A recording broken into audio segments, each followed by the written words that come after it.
Hey everybody, so I'm just holding the phone in my hand right now because this selfie stick is too much for me to handle right now. Okay, so let's talk about environment, okay? Now, right now, I am in a beautiful environment. Being outside in nature and being in the outdoors, it is inspiring to me. I feel alive out here. I enjoy hiking and walking. This is my place. I feel like, you know, I am in my element, okay? Maybe that's not for you, but for me, this is like the way. If I had to study or do anything, I'd prefer to do it outside and to be connecting with nature at any opportunity. Now, in contrast, there are other people that do not feel that way. Unless they have their air conditioning and their, you know, very upscale environment and their, you know, posturepedic bed or whatever, like without all those variables that are the structure in their life that support them, they may not be okay just hanging out in nature and sitting on a tree stump. Okay? So there are varieties of what people can tolerate and what people would prefer in terms of being in their ideal environment, right? So let's talk about when our environment is disrupted. So first case in point, I had my camper van that I had spent hours and hours and hours with various people, learning various skills to get that camper van to that level where I felt comfortable. It was something that I did with my own hands. It was something that I knew how to manage because I did the electric and the plumbing and the carpentry. And I was working right alongside the experts, learning new skills. So when I found out that my camper van had been, mold and water damage, obviously in order to fix the problem, when you're in a tiny and small space, that means that everything in the space has to be removed and come out so that you can then see what you're really dealing with. So that meant that everything that I took all this time to install and put in had to come out. So my wardrobe, my vintage wardrobe of clothes came out. And my Murphy bed that I installed came out. And the kitchen and the cabinet with my drawers and how everything was organized and how I made food on the go, all of that had to be removed. All of my clothes, the various pillows that held different, you know, linens and such, and the way that I propped them up in certain areas. The point is, I had my system, okay? I had my environment set up to specifically support me because it's my camper van, okay? Now, as a result, when that flood that created the mold, the leak, that then created a problem, and I had to remove everything in the camper van, my little home away from home was now incomplete. It was now uprooted.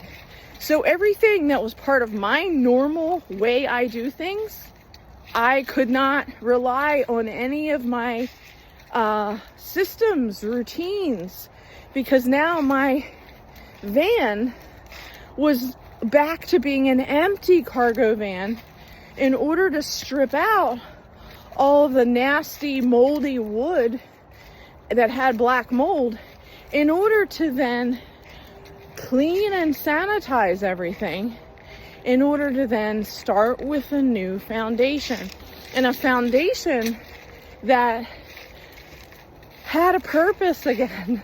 Like, we're going to use 3/4 inch flooring as a subfloor, and then on top of that flooring, we're not going to use this cheap peel and stick vinyl flooring that I used before. I already made that mistake, not going to do that again.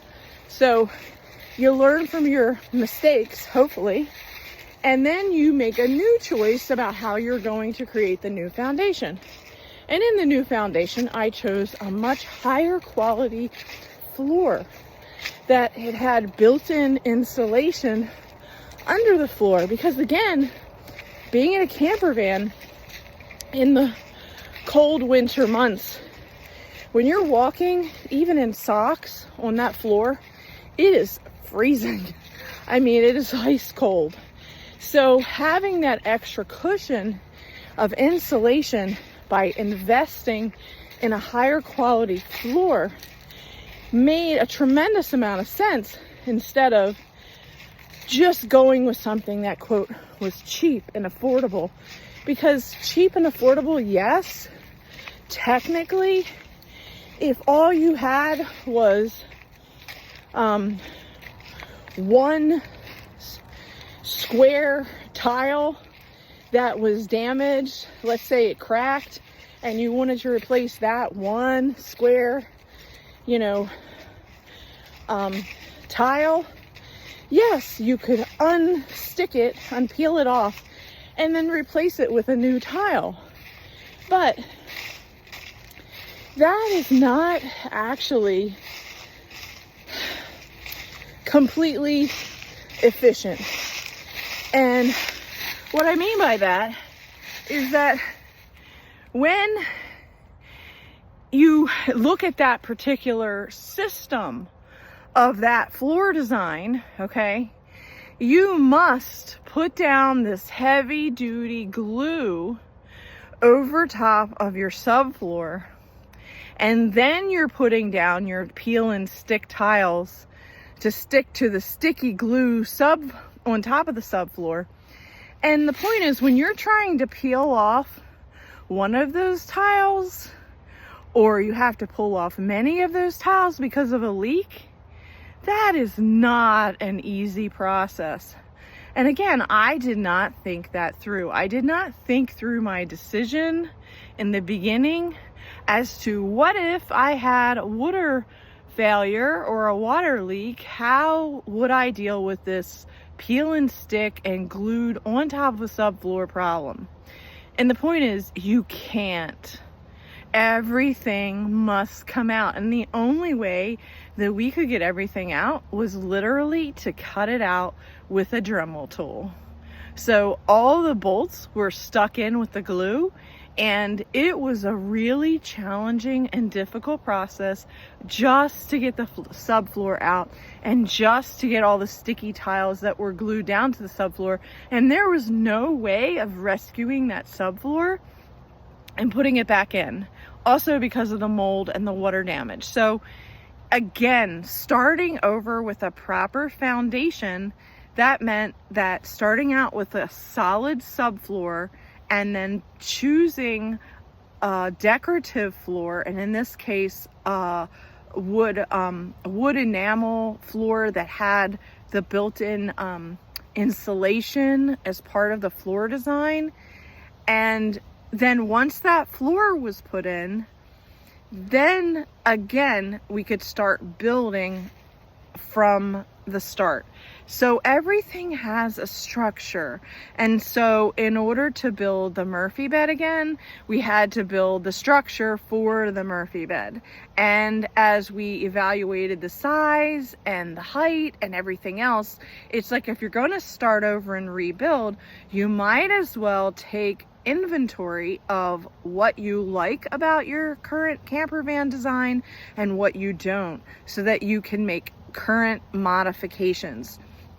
So in this case, I decided to not have an RV sink going forward, and I decided to have a water dispenser. And this water dispenser is just like what you would have in an office, so that you could have instant hot water, instant cold water, or room temperature water. And by having this particular water dispenser unit, the size holds only the 5-gallon water jug bottles that you would normally find in a Home Depot or in an Office Depot. So what had to happen was the design of the Murphy bed. In order to store extra bottles of water, the height of the Murphy bed had to be adjusted. And these are the things that we have to sometimes make sacrifices to our original design, even though that's not really what we want to do. Now, again, I currently have an ankle injury, and as a result of my ankle injury, the previous height of my bed was so that it was so easy for me to slide in and off of the bed with my ankle injury. But with the height of the water bottles, I had to modify that and I had to let that go, which meant that now my bed is higher than I would prefer it to be, but it is to accommodate the storage of extra water bottles. And these are the different types of decisions that one must make when you are making a custom built camper van design. And whether that's for a camper van or just renovating a room, the variables are still the same. You're going to have limitations with what you can do within the space. You're going to have limitations for the budget that you've set for the project, and you're going to have your quote deal breakers of what you will tolerate and what you won't. And so in this case, I definitely was not willing to give up the Murphy bed design, because I think that that is one of the most efficient designs in a camper van that gives you total flexibility to still be mobile and also have the most available floor space possible with the design of my camper van. Most DIY camper vans or even professional builds, most of them put the bed at the rear of the camper, and I'm going to say 70% of that space is totally taken up all the time by the bed. And yes, a lot of people put their gear under the bed as their quote garage, but again, if you want to have a flexible type of design, and I did, the Murphy bed design is by far the most efficient design, because guess what? When I'm not in my bed, it's out of the way and up and out of the way, and I have all of that floor space to do whatever I want to do. Now, it does require that if I have loose things in the van, they need to be toggled down with bungee cords or put in, positioned in such a way that when I am carrying cargo, that things are going to slide with a minimal slide. Okay. And I don't mean slide outs. I mean like sliding across the floor because of movement in the van. And bungee cords are very helpful for this. And at the same time, I'm still in the middle of a build, so my build is not complete as of yet. So these are some of the variables that you deal with until your van build is complete and until the structures are in place, meaning cabinets and drawers and things of those nature, so that your things will then be put into those containers or cabinets or drawers, and they're not sloshing and sliding all around in, a knapsack or a bag.